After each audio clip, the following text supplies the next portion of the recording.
So hello दोस्तों, आज हम डिस्कस करेंगे एक नए टॉपिक के बारे में जिसका नाम है बॉइलिंग पॉइंट।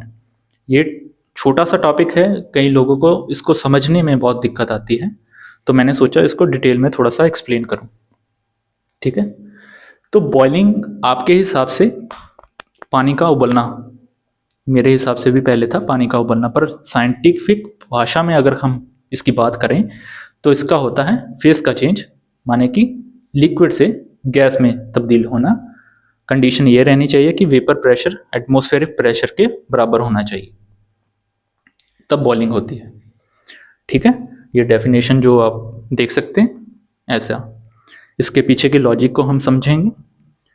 दूसरा पॉइंट आप नोट करके रखें कि वेपर प्रेशर, एटमॉस्फेरिक प्रेशर और लिक्विड प्रेशर यहाँ पे यूज होगा, तो वो क्या है। वेपर प्रेशर माने कि जो वेपर्स अपना दबाव लगाएंगे उसको कहते हैं वेपर प्रेशर।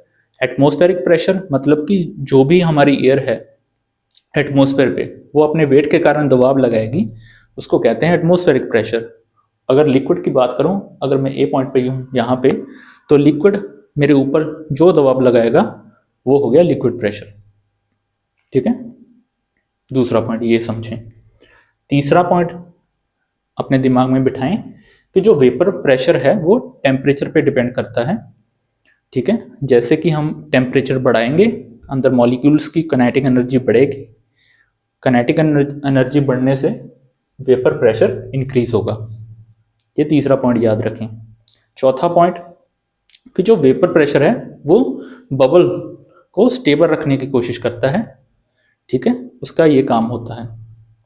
चौथा पॉइंट ये भी समझें। ये मैं थोड़े से जो पॉइंट हाईलाइट किए हैं, इसको मैंने पहले इसलिए समझाया क्योंकि आपको आगे समझने में आसानी रहे। ठीक है, और एक बात, पांचवा पॉइंट ये भी याद रखें कि यहाँ पे मैंने जैसे देख रहा है कि डायग्राम में बहुत सारे एरो बनाए हैं मैंने, है ना। तो इसके पीछे का लॉजिक कि मैं सिंपल ऐसे एटमॉस्फेरिक प्रेशर को ऐसे इंडिकेट क्यों नहीं कर पा रहा, यहाँ पे क्यों नहीं कर सकता, इसके पीछे का आपको पता ही होगा।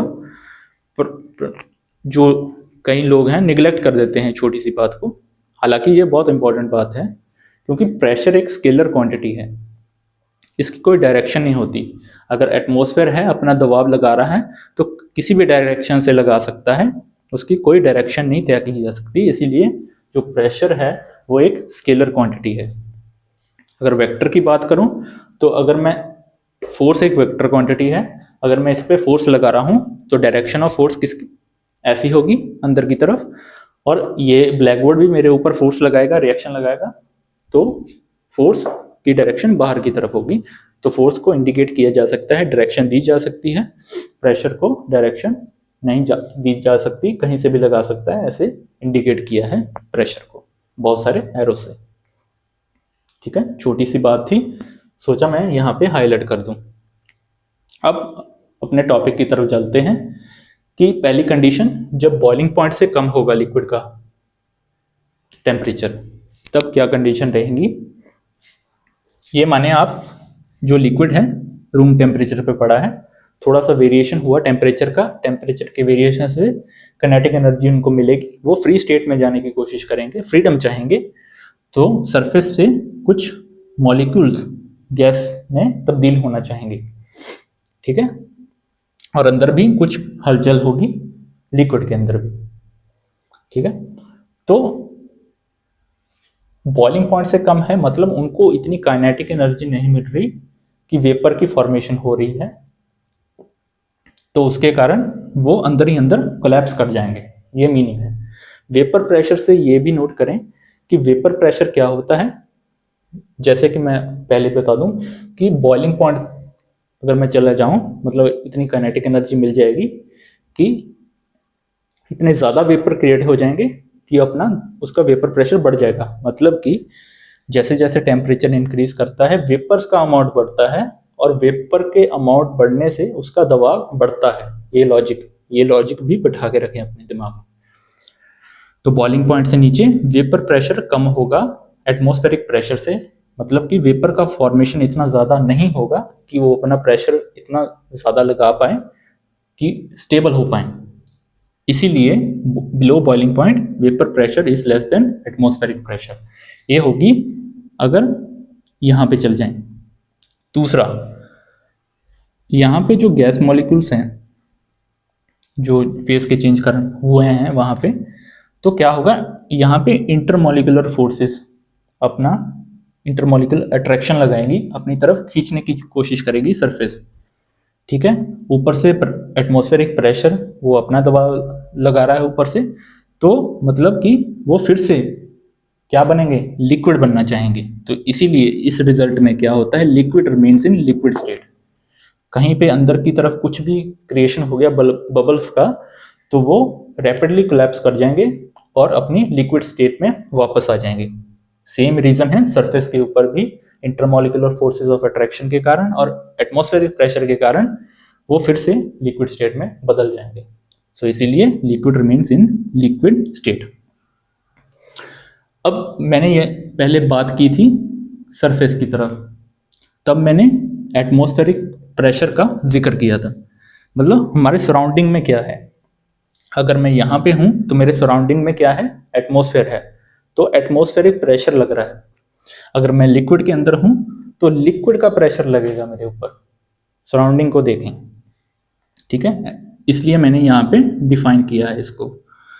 अगर मैं लिक्विड पे हूँ, मान लो ए पॉइंट पे हूँ, तो लिक्विड का जो प्रेशर होगा, एक तो जो एटमॉस्फेयर फुल लिक्विड के ऊपर दबाव लगा रहा है वो होगा, मतलब एटमॉस्फेरिक प्रेशर प्लस रो जी एच, ये होता है हाइड्रोस्टैटिक प्रेशर। इसको ऐसे समझें कि मैं अगर सरफेस पे हूँ, एक रेफरेंस पॉइंट है, अगर मैं डेप्थ में जा रहा हूँ तो मेरा जो लिक्विड का प्रेशर है वो इंक्रीज होगा। क्यों इंक्रीज होगा, ये भी लॉजिक समझें। अगर ए पॉइंट पे हूँ मैं, मेरे ऊपर थोड़ा कम लिक्विड रहेगा तो वो अपना दबाव लगाएगा, कम रहेगा।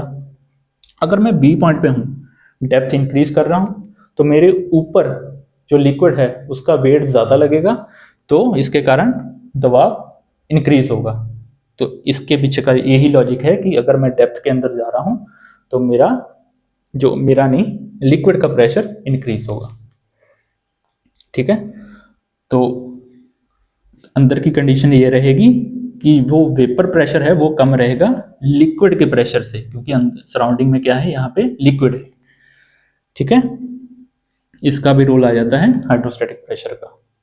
अगर मैं यहाँ पे हूँ, सरफेस के ऊपर हूँ, तो हाइड्रोस्टैटिक प्रेशर तो रहेगा नहीं। इसका लॉजिक कि मेरे ऊपर तो कोई लिक्विड रहेगा नहीं, लिक्विड तो दबाव लगाएगा नहीं, तो एटमॉस्फेयर ही रह जाएगा। तो इसलिए हाइड्रोस्टैटिक प्रेशर को निगलेक्ट कर दिया जाता है। तो सरफेस पे क्या हो जाता है, vapour pressure less than atmospheric pressure, और लिक्विड में vapour pressure less than liquid pressure, less than if liquid is less than boiling point. ये होगी अब हमारा लिक्विड बिलो बॉइलिंग पॉइंट। अब आए हमारे मेन इशू, जो मेन मुद्दा है, लिक्विड एट बॉइलिंग पॉइंट। देखें, अब टेम्परेचर बहुत ज़्यादा इंक्रीज हो गया, बॉइलिंग पॉइंट तक चला गया, तो काइनेटिक एनर्जी बहुत ज़्यादा बनेगी, काइनेटिक एनर्जी बहुत ज़्यादा मिलेगी मॉलिक्यूल्स को, वो अपनी स्टेट रैपिडली चेंज करेंगे लिक्विड से गैस में, यानी कि इस केस में लिक्विड हमारा वाटर है तो वो वेपर स्टेट में जाएंगे। ठीक है, तो ज़्यादा वेपर्स बनेंगे और ज़्यादा वेपर प्रेशर क्रिएट होगा। लॉजिक सही है। सरफेस की तरफ जाएंगे हम तो क्या होगा, सराउंडिंग में क्या है, सरफेस की तरफ पानी तो है नहीं, एटमॉस्फेयर है, तो वेपर प्रेशर किसके बराबर हो जाएगा, एटमॉस्फेरिक प्रेशर के बराबर। ठीक है, समझ लग गई होगी। उसको बैलेंस कर दिया, मतलब वेपर प्रेशर ने एटमॉस्फेरिक प्रेशर को बैलेंस कर दिया। इसका ये मतलब है कि जो बबल क्रिएशन हुआ है वो स्टेबल है। तो वेपर प्रेशर का ये काम है बबल को स्टेबल रखना, स्टेबिलिटी देना। ठीक है, इसका प्रेशर पे कोई इफेक्ट नहीं होता। ये बात आप नोट करें, इस बात को तभी मैंने लिखा है कि vapour pressure only depends upon temperature, not on pressure. ठीक है, तो मोर बबल्स क्रिएट होंगे थ्रू आउट द लिक्विड, कहीं से भी अंदर बबल्स का क्रिएशन होगा जब बॉइलिंग पॉइंट पे है लिक्विड। अगर पानी के अंदर की बात करूं, कोई बबल फॉर्मेशन हुई तो क्या है, उसके सराउंडिंग में क्या है, लिक्विड है, तो लिक्विड का बैलेंस होगा वेपर के प्रेशर से, तभी वो स्टेबल रहेगा और बबल्स क्रिएट होते हैं तभी कहते हैं कि बबल्स क्यों क्रिएट होते हैं बॉइलिंग पॉइंट पे, क्योंकि लिक्विड का प्रेशर किसके बराबर हो जाता है, वेपर के प्रेशर इनसाइड द लिक्विड। ठीक है, ये वाली बात आप नोट करके रखें। अब ये तीसरा कॉन्सेप्ट कि बबल क्यों राइज करते हैं। ठीक है, आपने देखा होगा कि आप बॉइलिंग करते हो तो नीचे से ऊपर की तरफ जाते हैं। इसके पीछे का लॉजिक, पहली बात हाइड्रोस्टैटिक प्रेशर, वही जो मैंने बताया था कि डेप्थ में जाएंगे तो प्रेशर ज़्यादा होगा, बॉटम पे रहेंगे तो प्रेशर लिक्विड का कम होगा, तो हाई प्रेशर डिफरेंस है। ठीक है, अब बॉइंट फोर्स का जनरेशन होता है, क्योंकि कोई भी फ्री स्टेट में हाई प्रेशर से लो प्रेशर की तरफ ट्रैवल करता है, ये तो लॉजिक सही है। ठीक है, दूसरा लॉजिक कि जब हम हीट करते हैं तो सबसे पहले जो सबसे नीचे वाली लेयर है वो हीट होती है, मतलब बॉइलिंग उसकी होती है। ठीक है, तो ये गर्म होगी, यहाँ पे वेपर्स बनना ज़्यादा रैपिडली शुरू हो गए इस रीज़न के कारण। तो क्या होगा, बबल्स का क्रिएशन होगा, ये कंडीशन आएगी। ठीक है, अब बबल्स का क्रिएशन मतलब ऐसा समझें कि वो फेस का चेंज, लिक्विड से वेपर बन रहे हैं, मतलब कि वो अपना पानी छोड़ रहे हैं, वो अपना वेट रिड्यूस कर रहे हैं और वेपर की डेंसिटी पानी की डेंसिटी से कम होती है। ऑयल और वो वाला कंसेप्ट, वाटर वाला कंसेप्ट, कि उसकी डेंसिटी कम होती है, तो बॉइंट फोर्स की वजह से ये थोड़ा सा उठना चाहेंगे। ठीक है, दूसरी लेयर में चले गए, ऐसा समझें, ये इस लेयर में थे, इस लेयर में चले गए। अब क्या होगा, हाइड्रोस्टैटिक प्रेशर का डिफरेंस है, मतलब पहले मेरे ऊपर ज़्यादा पानी था, अब मेरे ऊपर कम पानी रहेगा क्योंकि यहाँ पे चले गए, तो मतलब कि जो लिक्विड का प्रेशर है वो रिड्यूस हो रहा है, तो बॉइंट फोर्स अपना ज़्यादा असर दिखाना शुरू कर देगी। तो बॉइंट फोर्स के वजह से एकदम से बबल्स नीचे से ऊपर जाना चाहेंगे। तो यही रीज़न है कि क्यों बबल्स नीचे से ऊपर की तरफ जाते हैं। इसमें एक सरफेस टेंशन का भी यूज़ होता है, वो हाई लेवल बात हो जाएगी, वो ज़्यादा कॉम्प्लेक्स हो जाएगा, वो उसकी बात नहीं करूँगा मैं, यहाँ तक ही बात करूँगा। इस जो लिक्विड प्रेशर और इसके सरफेस टेंशन का मैं यहाँ जिक्र नहीं करूँगा। ठीक है, तो क्यों राइज कर रहे हैं, ड्यू टू बॉइंट फोर्स नीचे से ऊपर की तरफ। तो ये था पूरा ओवरऑल कंसेप्ट, आपको इसके बारे में जान के बढ़िया लगा होगा। एक और छोटी सी बात, ये आपके हिसाब से होगा एक रूम फ्रेशनर, मैं इसको कहूँगा एरोसोल कैन। ठीक है, अब इसमें बॉइलिंग का कंसेप्ट कैसे यूज़ होगा, आपको शायद पता भी होगा, नहीं पता, अगर पता है तो बताएं कमेंट में, नहीं पता तो अगली वीडियो में ज़रूर डिस्कस करूँगा इसको, कि इसमें कैसे बॉइलिंग पॉइंट का कॉन्सेप्ट यूज़ होता है। तो होप करता हूँ वीडियो बढ़िया लगी होगी। मिलते हैं एक नई वीडियो में, और जाते जाते लाइक एंड सब्सक्राइब करके ज़रूर जाएं, और मिलते हैं एक नई वीडियो में। धन्यवाद।